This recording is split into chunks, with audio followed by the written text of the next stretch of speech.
Megastar Chiranjeevi తన డాన్సులు fights తో పాటు అద్భుతమైన నటన కనబరిచి టాలీవుడ్ లో శిఖరాగ్రానికి చేరుకున్నారు. కమర్షియల్ సినిమాలతో పాటు చిరంజీవి ఎన్నో వైవిధ్యమైన చిత్రాలు, నటనకు ప్రాధాన్యం ఉన్న సినిమాలు చేశారు. వాటిలో టాప్ 5 బెస్ట్ సినిమాల గురించి ఇప్పుడు తెలుసుకుందాం. చిరంజీవి ఫ్యాన్స్ తప్పనిసరిగా ఈ 5 సినిమాలు యూట్యూబ్ లో లేదా ఇతర ప్లాట్ఫామ్ లో ఎక్కడ ఉన్నా సరే వెతికి మరీ చూడాల్సిందే. చిరంజీవి తన కెరీర్ బిగినింగ్ లో కొన్ని నెగటివ్ రోల్స్ చేశారు. అందులో పున్నమి నాగు ఒకటి. ఇందులో చిరంజీవికి నెగటివ్ రోల్ అయినప్పటికీ కథని నడిపించే ప్రధాన పాత్ర. చిరంజీవి కెరీర్ లో బిగినింగ్ డేస్ లో వచ్చిన ఈ మూవీని రాజశేఖర్ అనే దర్శకుడు తెరకెక్కించారు.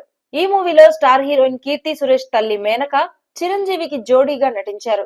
అభిలాష లాయర్ గా కెరీర్ ప్రారంభించిన కుర్రవాడు అసలు మరణశిక్ష అనేది ఉండకూడదు అని భావిస్తుంటారు. మరణశిక్షని రద్దు చేయడం కోసం అతడు చేసే ప్రయత్నాలు, దానివల్ల అతడికి ఎదురయ్యే సమస్యల నేపథ్యంలో ఈ చిత్రం తెరకెక్కింది. ఈ మూవీలో చిరంజీవి నటన, రాధికతో కెమిస్ట్రీ నెక్స్ట్ లెవెల్లో ఉంటాయి. కోదండ రామిరెడ్డి దర్శకత్వంలో తెరకెక్కిన ఈ చిత్రం సంచలన విజయం సాధించింది. ఇక ఖైదీ చిరంజీవి కెరీర్ ని మలుపు తిప్పిన ఈ సినిమా గురించి తప్పనిసరిగా మాట్లాడుకోవాల్సిందే. ఇది కూడా కోదండ రామిరెడ్డి దర్శకత్వంలో తెరకెక్కిన చిత్రం. మాధవి హీరోయిన్ గా నటించారు.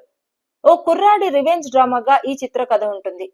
తన జీవితం చిన్నాభిన్నమయ్యాక ఆ యువకుడు ఎలా ప్రతీకారం తీర్చుకున్నాడనే అంశంతో తెరకెక్కించారు. చిరంజీవి తనకి స్టార్ స్టేటస్ వచ్చాక కూడా ప్రయోగాలు చేస్తూనే ఉన్నారు. లెజెండరీ డైరెక్టర్ జంధ్యాల దర్శకత్వంలో చంటబ్బాయి చిత్రం తెరకెక్కింది. ఈ మూవీలో Chiru comedy timing never before అనే చెప్పాలి. ఈ తరం హీరోలకు Chantabbai cinema all time favourite list లో ఉంటుంది. సినిమా మొత్తం కామెడీ చేస్తూ చివరిలో చిరంజీవి కంటతడి పెట్టించేలా నటించారు. ఇక చిరంజీవి తన స్టార్ డమ్ ని కూడా పక్కన పెట్టి చేసిన సినిమాల్లో స్వయం కృషి కూడా ఒకటి. కళా తపస్వి కె విశ్వనాథ్ దర్శకత్వంలో తెరకెక్కిన ఈ చిత్రంలో చిరంజీవి, విజయశాంతి జంటగా నటించారు.